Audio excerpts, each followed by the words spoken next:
Madain पर किसरा की शिकस्त और जवाल की स्याह काली घटाएं छाई हुई थी। लोगों पर खौफो हिरास तारी था। किसरा की इस तलवार पर जंग लग चुका था जिसका खौफ बड़ी दूर तक पहुंचा हुआ था, मगर 2-4 सालार थे जो इस डूबती कश्ती को तूफान से निकाल ले जाने की कोशिशों में मसरूफ थे। इन हालात में एक घोड़ा मदाइन में दाखिल हुआ और बहमन जाज़विया तक पहुंचा।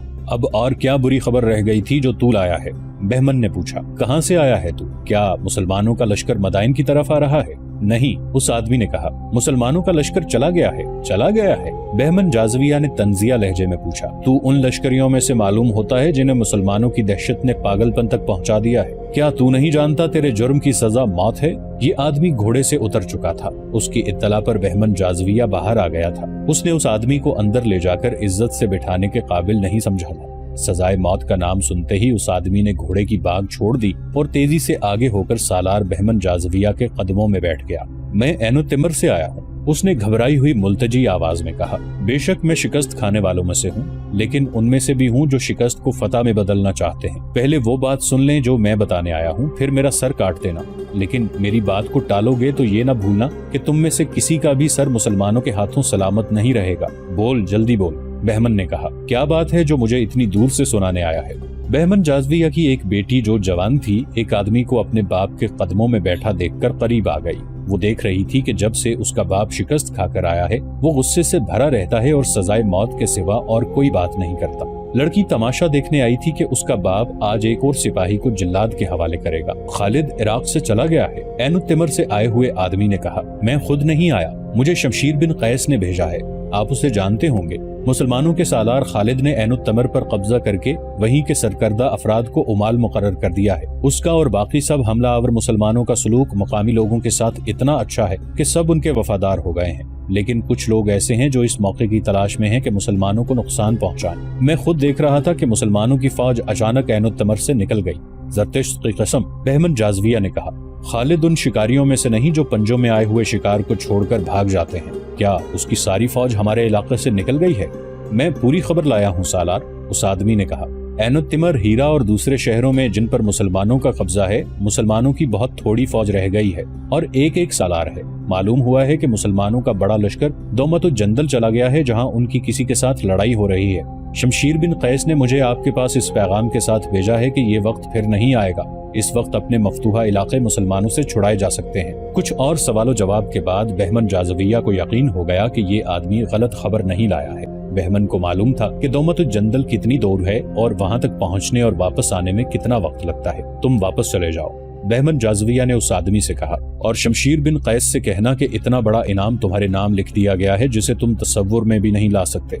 एक आदमी तुम्हारे पास ताजिर के रूप में आएगा, उसके साथ तुम्हारी बात होगी, वो तुम्हारा साइल होगा। हम बहुत जल्द हमले के लिए आ रहे हैं, अंदर से दरवाजे खोलना तुम्हारा काम होगा। क्या हो गया है मोहतरम बाप? बहमन की बेटी ने ऐनो तिमर के सवाल के जाने के बाद बहमन से पूछा। मुसलमान कहाँ चले गए हैं? ओ मेरी प्यारी बेटी, बहमन ने बेटी को फरते मुसर्रत से गले लगा लिया और पुरजोश और पुरअज़्म आवाज में बोला। मुसलमान वहीं चले गए हैं जहां से आए थे। मैंने कहा था कि वो मदाइन तक पहुंचने की जरूरत नहीं करेंगे। उन्होंने जो फतह हासिल करनी थी वो कर चुके हैं। अब हमारी बारी है। अब मैं अपनी बेटी को मुसलमानों की लाशें दिखाऊंगा। कब? बेटी ने बच्चों के से इश्तियाक से पूछा। मुझे खालिद की लाश दिखाना मोहतरम पितर। यहाँ सब कहते हैं कि वो इंसानों के रूप में आया हुआ जिन है। बहमन जाज़विया ने बड़ी जोर का कहकहा लगाया। बहमन जाज़विया का ये फातिहाना और तंजिया कहकहा पहले किसरा के महलात में पहुंचा, वहां से सालारों तक गया, फिर मदाइन की हजीमत खुर्दा फौज ने सुना और फिर ये अहकाम और हिदायत की सूरत इख्तियार कर गया। बहमन जाज़विया की बेटी ने अपनी तमाम सहेलियों और शाही महल की औरतों को और जिसके साथ भी उसने बात की ये अल्फाज कहे, मैं तुम्हें खालिद की लाश दिखाऊंगी। खालिद की लाश? तकरीबन हर लड़की और हर औरत का रद्द-ए-अमल यही था। कहते हैं खालिद को कोई नहीं मार सकता, वो इंसान नहीं, उसे देखकर फौजें भाग जाती हैं। शाही अस्तबल में जहां शाही खानदान और सालारों के घोड़े होते थे, गहमा गहमी बढ़ गई थी। साइसों को हुक्म मिला था कि घोड़े में जरा सा भी नक्स या कमजोरी देखें तो उसे ठीक करें या उसे अलग कर दें। बहमन जाज़विया की बेटी इस तरह हर तरफ फुदकती फिर रही थी जिस तरह ईद का चांद देखकर नए कपड़ों की खुशी में नाचते कूदते हैं। वो अस्तबल में गई। वहाँ उसके बाप के घोड़ों के साथ उसका अपना घोड़ा भी था जो बाप ने उसे तोहफे के तौर पर दिया था। میرے گھوڑے کا بہت سارا خیال رکھنا، اس نے اپنے خاندان کے سائس سے کہا۔ ایک ادھیڑ عمر سائس جو 3-4 مہینے پہلے اس استبل میں آیا تھا دوڑا آیا اور لڑکی سے پوچھا کہ اپنی فوج کہیں جا رہی ہے یا مدینہ کے لشکر کے حملے کا خطرہ ہے؟ اب تم مدینہ والوں کی لاشیں دیکھو گے، لڑکی نے کہا۔ باقی گھوڑوں کے سائس بھی اس کے ارد گرد اکٹھے ہو چکے تھے، وہ بھی تازہ خبر سننا چاہتے تھے۔ لڑکی نے انہیں بتایا کہ خالد تھوڑی سی فوج پیچھے چھوڑ کر زیادہ تر فوج اپنے ساتھ لے گیا ہے اور وہ عراق سے دور نکل گیا ہے۔ یہ تمام تر علاقہ جو خالد نے فارس والوں سے چھینا تھا عراق تھا۔ لڑکی نے سائسوں کو بتایا کہ اب اپنی فوج پہلے عین التمر پر پھر دوسرے شہروں پر حملہ کر کے انہیں دوبارہ اپنے قبضے میں لے گی۔ اگر خالد واپس آیا بھی تو اسے اپنی شکست اور موت کے سوا کچھ نہیں ملے گا۔ کیا اسے زندہ پکڑا جائے گا؟ ادھیڑ عمر سائس نے مسرور سے لہجے میں پوچھا۔ زندہ یا مردہ؟ بہمن کی بیٹی نے کہا۔ اسے مدائن لایا جائے گا، اگر زندہ ہوا تو تم اس کا سر قلم ہوتا دیکھو گے۔ 3-4 روز گزرے تو یہ ادھیڑ عمر سائس لاپتہ ہو گیا۔ اسے سب عیسائی عرب سمجھتے تھے، ہنسمکھ اور ملنسار آدمی تھا۔ صرف ایک سائس نے اس کے متعلق بتایا تھا کہ وہ کہتا تھا کہ وہ اپنے قبیلے میں واپس جانا چاہتا ہے جہاں وہ قبیلے کی فوج میں شامل ہو کر مسلمانوں کے خلاف لڑے گا۔ وہ اپنے خاندان کے ان مقتولین کا انتقام لینا چاہتا تھا جو 2 جنگوں میں مسلمانوں کے ہاتھوں مارے گئے تھے۔ جس وقت شاہی استبل میں اس سائس کی غیر حاضری کے متعلق باتیں ہو رہی تھیں، اس وقت وہ مدائن سے دور نکل گیا تھا۔ مدائن سے وہ شام کو نکلا تھا جب شہر کے دروازے ابھی کھلے تھے۔ اس کے پاس اپنا گھوڑا تھا، کسی کو بھی نہیں معلوم تھا کہ وہ عیسائی نہیں مسلمان تھا، اور وہ اسی علاقے کا رہنے والا تھا جس پر ایران کے آتش پرستوں کا قبضہ تھا۔ وہ مثنہ بن حارثہ کا چھاپا مار جاسوس تھا۔ اس نے مدائن میں جا کر شاہی استبل کی نوکری حاصل کر لی تھی۔ بہمن جازویہ کی بیٹی نے اسے عراق سے خالد رضی اللہ عنہ اور ان کے لشکر کی روانگی اور مدائن کے سالاروں کے عزائم کی تفصیل سنائی تو وہ اسی شام مدائن سے نکل آیا۔ یہ اطلاع بہت قیمتی تھی۔ سورج نے غروب ہو کر جب اس کے اور مدائن کی شہر پناہ کے درمیان سیاہ پردہ ڈال دیا تو اس مسلمان جاسوس نے گھوڑے کو ایڑ لگا دی۔ اس کی منزل انبار تھی جہاں تک وہ اڑ کر پہنچنے کی کوشش میں تھا۔ جہاں گھوڑا تھکتا محسوس ہوتا وہ اس کی رفتار کم کر دیتا۔ صرف ایک جگہ اس نے گھوڑے کو پانی پلایا۔ اگلے روز کا سورج افق سے اٹھ آیا تھا جب وہ انبار میں داخل ہوا اور کچھ دیر بعد وہ سالار زبرقان بن بدر کے پاس بیٹھا ہوا تھا۔ وہ ہانپ رہا تھا۔ اس نے ہانپتے ہوئے سنایا کہ مدائن میں کیا ہو رہا ہے۔ میں اسی روز آ جاتا جس روز مجھے بہمن کی بیٹی سے یہ خبر ملی تھی، اس نے سالار زبرقان سے کہا، لیکن میں وہاں 3 دن یہ دیکھنے کے لیے رکا رہا کہ دشمن کیا کیا تیاریاں کر رہا ہے اور وہ سب سے پہلے کہاں حملہ کرے گا۔ اس جاسوس نے، جسے تاریخ نے ایک جاسوس لکھا ہے، مدینہ کی فوج کے سالار زبرقان بن بدر کو جو تفصیلی رپورٹ دی وہ تاریخ کا حصہ ہے اور تقریباً ہر مورخ نے بیان کیا ہے۔ خالد رضی اللہ عنہ جب عین التمر سے ایاد رضی اللہ عنہ بن غنم کی مدد کے لیے دومت الجندل کے لیے روانہ ہوئے تو عین التمر سے ایک عیسائی عرب نے مدائن اطلاع بھیج دی کہ خالد رضی اللہ عنہ عراق سے چلے گئے ہیں۔ ان کی منزل دومت الجندل بتائی گئی۔ اس سے مدائن کے تجربہ کار سالار بہمن جازویہ نے یہ رائے قائم کی کہ مسلمان تخت و تاراج اور لوٹ مار کرنے آئے تھے اور اپنے کچھ دستے برائے نام قبضہ برقرار رکھنے کے لیے پیچھے چھوڑ کر چلے گئے اور یہ دستے ذرا سے دباؤ سے بھاگ اٹھیں گے۔ اس زمانے میں اکثر یوں ہوتا تھا کہ کوئی بادشاہ بہت بڑی فوج تیار کر کے طوفان کی مانند یکے بعد دیگرے کئی ملکوں پر چڑھائی کرتا اور قتل عام اور لوٹ مار کرتا اپنے پیچھے کھنڈر اور لاشوں کے انبار چھوڑ جاتا تھا۔ وہ کسی بھی ملک پر مستقل طور پر قبضہ نہیں کرتا تھا۔ مدائن کے محل میں خالد رضی اللہ عنہ کے کوچ کے متعلق یہی رائے قائم کی گئی، لیکن خالد رضی اللہ عنہ نے عراق میں فارس کے جو مقبوضہ شہر اور بڑے قلعے فتح کیے تھے وہاں وہ ایک سالار اور کچھ دستے چھوڑ گئے تھے۔ یہ صورتحال کسرا کے سالاروں کو کچھ پریشان کر رہی تھی۔ فوج کو مدائن سے نکالو اور حملے پہ حملہ کرو۔ کسرا کے دربار سے حکم جاری ہوا۔ ہم تیار ہیں، شیرزاد نے کہا، جو حاکم سابات تھا اور انبار سے مسلمانوں سے شکست کھا کر بھاگا تھا۔ ہم بالکل تیار ہیں، مہران بن بہرام نے کہا، جو عین التمر کا بھگوڑا تھا۔ مگر لشکر تیار نہیں، بہمن جازویہ نے کہا، جو تجربہ کار سالار تھا۔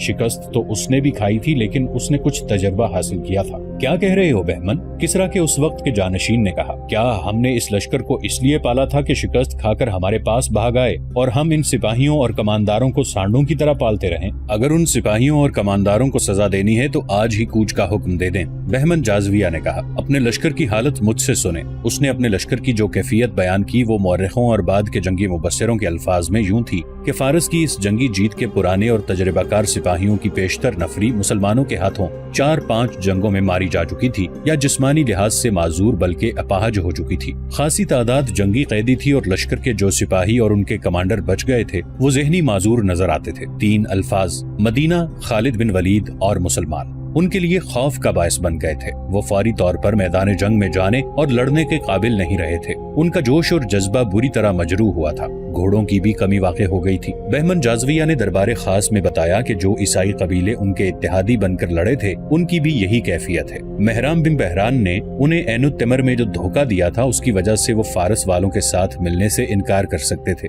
फिर भी उन्हें साथ मिला लिया जाएगा। बहमन जाज़विया ने कहा, लेकिन अपने लश्कर के लिए हजारहा जवान आदमियों की भर्ती की जरूरत है। हमें अपने लश्कर में नया खून शामिल करना पड़ेगा। उन जवानों को हम बताएंगे कि मुसलमानों ने उनकी शहनशाही को, उनकी गैरत को और उनके मजहब को ललकारा है। अगर उन्होंने मुसलमानों को सफाए हस्ती से मिटा न दिया तो उन पर ज़रतश्त का कहर नाजिल होगा। उनकी जवान और कमारी बहनों को मुसलमान अपनी लौंडियां बना लेंगे। इतने ज्यादा लश्कर की क्या जरूरत है? महरान बिन बहराम ने कहा, इतला तो ये मिली है कि हर जगह मुसलमानों की नफरी बराए नाम है। हर जगह और हर किले में हमारे अपने आदमी अंदर मौजूद हैं। शेरजाद ने कहा, इस वक्त वो मुसलमानों की मुलाजिमत में हैं, लेकिन जब उन्हें पता चल जाएगा कि फारस की फौज ने शहर का मुहासरा किया है तो वो अंदर से किले के दरवाजे खोल देंगे। बहमन जाज़विया ने शेरजाद की बात पूरी करते हुए कहा, तुम झूठी उम्मीदों के सहारे लड़ाई लड़ना चाहते हो। मुझे इत्तलाएं मिलती रहती हैं मुसलमान अपने मफ्तू और महकुम लोगों के साथ इतना अच्छा सलूक करते हैं कि उनके साथ कोई आदमी बेवफाई नहीं करता। अगर फातेह अपने मफ्तू की जवान और हसीन बेटियों की तरफ आंख उठाकर भी ना देखे और उसकी इज्जत और अम्वाल को तहफ्फुज दे तो मफ्तू ऐसे फातेह के साथ कभी बेवफाई नहीं करेगा। ना सही, शाही खानदान के किसी फर्द ने कहा, इतने ज्यादा लश्कर की फिर भी जरूरत नहीं। ये उन सालारों से पूछें जो मुसलमानों से शिकस्त खाकर आए हैं। बहमन जाज़विया ने कहा, मैं तो कहता हूँ कि मुसलमान जितने थोड़े होते हैं उतने ही ज्यादा ताकतवर होते हैं। मैं कोई खतरा मूल नहीं लेना चाहता। ये भी ख्याल रखें कि मुसलमान किला बंद होंगे। उन्हें जेर करने के लिए हमारे पास 10 गुना नफरी होनी चाहिए। मैं अपनी जवाबी कार्रवाई को फैसला कुन बनाना चाहता हूँ। ये भी ख्याल रखो कि हम एक दिन में मकबूजा शहर मुसलमानों से वापस नहीं ले सकते। मुसलमान जहां मुकाबले में जम गए वहां हमें महीनों तक बांध लेंगे। इस अरसे में खालिद अपने लश्कर के साथ वापस आ सकता है। उसके वापस आ जाने से सूरत हाल बिल्कुल ही बदल जाएगी। अगर हमारे लश्कर की नफरी कम हुई तो इस जंग का पासा पलट सकता है। हम लश्कर तैयार करके उसे कई हिस्सों में तकसीम करेंगे और एक ही वक्त हर जगह हमला करेंगे। क्या खालिद के खात्मे का कोई इंतजाम नहीं हो सकता? किसरा के जानशीन ने पूछा। ये इंतजाम भी मेरे पेश नजर है, बहमन जाज़विया ने कहा। देखभाल के लिए मैं तेज रफ्तार घुड़सवार हर तरफ फैला दूंगा। खालिद जिधर से भी आएगा मुझे इत्तला मिल जाएगी। मैं उसे इराक से दूर रोक लूंगा। बहमन जाज़विया को वसी इख्तियारात मिल गए। उसने अपने लश्कर में उन सिपाहियों को ज्यादा तरजीह दी जो मुसलमानों से लड़ चुके थे। इसके साथ ही नई भर्ती शुरू कर दी। नौजवानों को ऐसा भड़काया गया कि वो हथियारों और घोड़ों समेत लश्कर में आने लगे।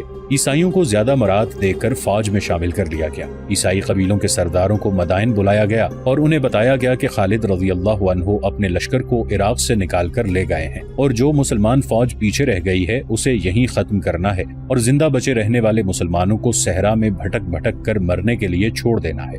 बनी तगलब से अब ये तवक्को न रखो कि वो तुम्हारी लड़ाई लड़ेंगे। ईसाई कबीले बनी तगलब के एक सरदार ने फारस के सालारों से कहा, हम एक बार फिर वो धोखा नहीं खाना चाहते जो एक बार खा चुके हैं। ऐनुत्तमर से महरान बिन बहराम अपनी सारी फौज लेकर ना भागता तो मुसलमान वहीं खत्म हो जाते। हम अपनी लड़ाई लड़ेंगे। हमें मुसलमानों से अपने सरदार अका बिन अबी अका के खून का इंतकाम लेना है। हम तुम्हारी मदद और तुम्हारा साथ लिए बगैर मुसलमानों को शिकस्त दे सकते हैं। क्या तुम अपनी लड़ाई लड़ोगे? बहमन जाज़विया ने पूछा। क्या ऐसा नहीं होगा कि मुसलमान हम दोनों को अलग अलग शिकस्त दे दें?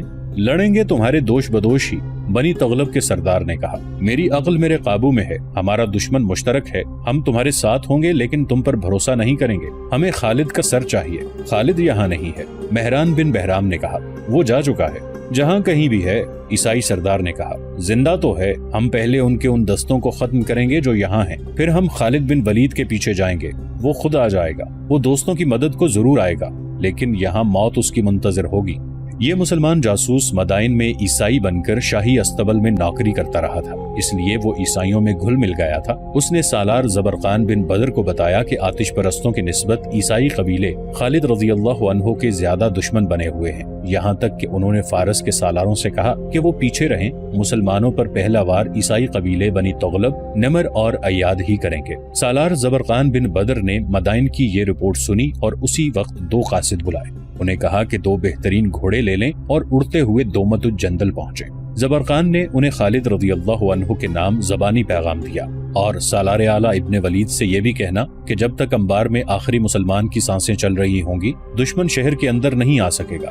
زبرقان بن بدر نے قاصدوں سے کہا، تو آ جائے گا تو ہمیں سہولت ہو جائے گی، نہیں آ سکو گے تو وہ اللہ ہمارے ساتھ ہے جس کے رسول صلی اللہ علیہ وآلہ وسلم کا پیغام ہم اپنے سینوں میں لیے یہاں تک آئے ہیں۔ اور ابن ولید سے کہنا کہ دومت الجندل کی صورتحال تجھے آنے دیتی ہے تو آ، اور اگر تو وہاں مشکل میں پھنسا ہوا ہے تو ہمیں اللہ کے سپرد کر، ہم اسی طرح لڑیں گے جس طرح تیری شمشیر کے سائے تلے لڑتے ہیں۔ ان قاصدوں کو روانہ کر کے سالار زبرقان نے چند ایک اور قاصدوں کو بلایا اور ہر ایک کو اس کی منزل بتائی۔ ان قاصدوں کو ان شہروں میں جانا اور وہاں کے سالاروں کو بتانا تھا کہ خالد رضی اللہ عنہ کی غیر حاضری سے آتش پرستوں نے کیا تاثر لیا ہے اور وہ حملے کی تیاری کر رہے ہیں۔ پیغام میں زبرقان نے یہ بھی کہا کہ اس نے دومت الجندل کو قاصد بھیج دیا ہے، اگر وہاں سے مدد نہیں آئی تو ہم ایک دوسرے کی مدد کو پہنچنے کی کوشش کریں گے۔ مسلمانوں کے لیے بڑی خطرناک صورتحال پیدا ہو گئی تھی۔ دشمن کے مقابلے میں نفری پہلے ہی تھوڑی تھی، وہ بھی بکھری ہوئی تھی۔ اس صورت میں کہ دشمن بیک وقت ان تمام شہروں کو جن پر مسلمانوں کا قبضہ تھا محاصرے میں لے لیتا تو مسلمان ایک دوسرے کی مدد کو نہیں پہنچ سکتے تھے۔ دونوں طرف بے پناہ سرگرمی شروع ہو گئی۔ عیسائی قبیلوں کے سرداروں نے بستی بستی جا کر لوگوں کو اکٹھا کرنا شروع کر دیا۔ وہ ان چھوٹے چھوٹے قبیلوں کو بھی اپنے ساتھ ملا رہے تھے جو عیسائی نہیں تھے، وہ بت پرست تھے۔ عیسائیوں کی جوان لڑکیاں بھی غیر مسلم بستیوں میں چلی گئیں۔ وہ عورتوں کو مسلمانوں کے خلاف بھڑکاتی تھیں کہ وہ اپنے مردوں کو، جوان بھائیوں اور بیٹوں کو باہر نکالیں ورنہ تمام جوان لڑکیوں کو مسلمان اپنے ساتھ لے جا کر لونڈیاں بنا لیں گے۔ ایسے نعرے بھی ان لڑکیوں نے لگائے کہ ہم مسلمانوں کی لونڈیاں بننے جا رہی ہیں۔ اور دوسرا نعرہ جو بستی میں لگ رہا تھا وہ یہ تھا کہ اپنے مقتولوں کے انتقام کا وقت آ گیا ہے، باہر آؤ اور انتقام لو۔ ادھر مدائن میں فارس کی لشکر کی تعداد بڑی تیزی سے بڑھتی جا رہی تھی۔ اب لشکر میں شامل ہونے والوں میں زیادہ تر نوجوانوں کی تھی جو جوش سے پھٹے جا رہے تھے۔ انہیں میدان جنگ میں لڑنے کی تربیت دی جا رہی تھی۔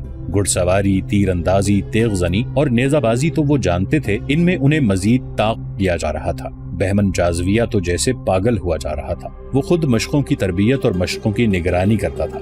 اس کے ساتھی سالار اسے کہتے کہ حملہ جلدی ہونا چاہیے، لیکن وہ نہیں مانتا تھا۔ کہتا تھا کہ خالد واپس نہیں آئے گا۔ اگر اسے واپس آنا ہی ہوا تو وہ لشکر کے ساتھ اس وقت یہاں پہنچے گا جب عراق کی زمین پر کھڑا ہونے کے لیے اسے ایک بالشت بھر بھی زمین نہیں ملے گی۔ مسلمان جن شہروں پر قابض تھے وہاں کی سرگرمی اپنی نوعیت کی تھی۔ ہر شہر میں مسلمانوں کی تعداد بہت تھوڑی تھی، انہوں نے کم تعداد سے قلعوں کے دفاع کی مشقیں شروع کر دی تھی۔ لاکھوں کے حساب سے تیر اور پھینکنے والے برچھے تیار ہو رہے تھے۔ سالاروں نے مجاہدین کا ایک ایک چھاپا مار جیش تیار کر لیا تھا۔ انہیں زیادہ وقت قلعوں کے باہر گزارنا اور عام راستوں سے دور رہنا تھا۔ ان کا کام یہ تھا کہ دشمن شہر کا محاصرہ کر لے تو عقب سے اس پر ضرب لگاؤ اور بھاگو کے اصول پر چھاپے اور شبخون مارتے رہیں۔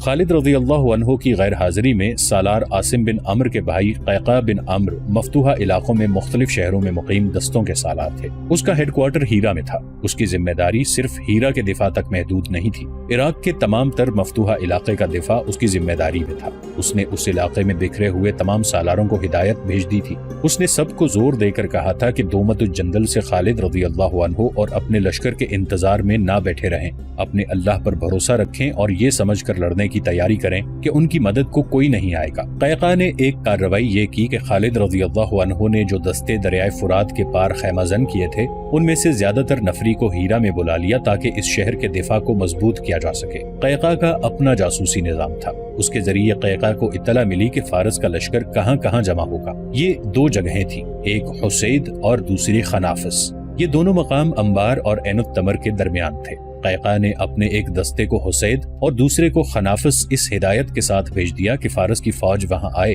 تو اس پر نظر رکھیں اور فوج کسی طرف پیش قدمی کرے تو اس پر چھاپے ماریں اور اس پیش قدمی میں رکاوٹ ڈالتے رہیں، شبخون بھی ماریں۔ جب یہ دونوں دستے اس مقام پر پہنچے تو دونوں جگہوں پر فارس کے ہراول دستے آئے ہوئے تھے۔ وہ جو خیمے گاڑ رہے تھے ان سے پتہ چلتا تھا کہ یہ خیمے کسی بہت بڑے لشکر کے لیے گاڑے جا رہے ہیں۔ مسلمان دستوں نے ان کے سامنے اسی انداز سے خیمے گاڑنے شروع کر دیے جیسے وہ بھی بہت بڑے لشکر کا ہراول ہوں۔ ادھر یہ تیاریاں ہو رہی تھیں۔ مجاہدین اسلام کو خس و خاشاک کی مانند اڑا لے جانے کے لیے بڑا ہی تند طوفان اٹھ کھڑا ہوا تھا۔ ادھر سالار زبرقان بن بدر کے روانہ کیے ہوئے دونوں قاصد دومت الجندل خالد رضی اللہ عنہ کے پاس پہنچ گئے۔ انہوں نے 350 میل فاصلہ صرف 5 دنوں میں طے کیا تھا۔ خالد رضی اللہ عنہ جب دمت الجندل گئے تھے تو انہوں نے 300 میل کا فاصلہ 10 دنوں میں طے کیا تھا۔ اب 2 قاصدوں نے 350 میل سے زیادہ صحرائی اور دشوار مسافت 5 دنوں میں طے کی۔ بھوک اور پیاس سے ان کی زبانیں باہر نکلی ہوئی تھیں، ان کے چہروں پر باریک ریت کی تہ جم گئی تھی، ان کی زبانیں اکڑ گئی تھیں۔ انہوں نے پھر بھی بولنے کی کوشش کی۔ تم پر اللہ کی رحمت ہو، خالد رضی اللہ عنہ نے کہا، خشک جسموں سے تم کیسے بول سکو گے؟ انہیں کھلایا پلایا گیا تو وہ کچھ بولنے کے قابل ہوئے۔ سالار اعلیٰ کو انبار کے سالار زبرقان بن بدر کا سلام پہنچے۔ ایک قاصد نے کہا، وعلیکم السلام۔ خالد رضی اللہ عنہ نے پوچھا، اور وہ پیغام کیا ہے جو لائے ہو؟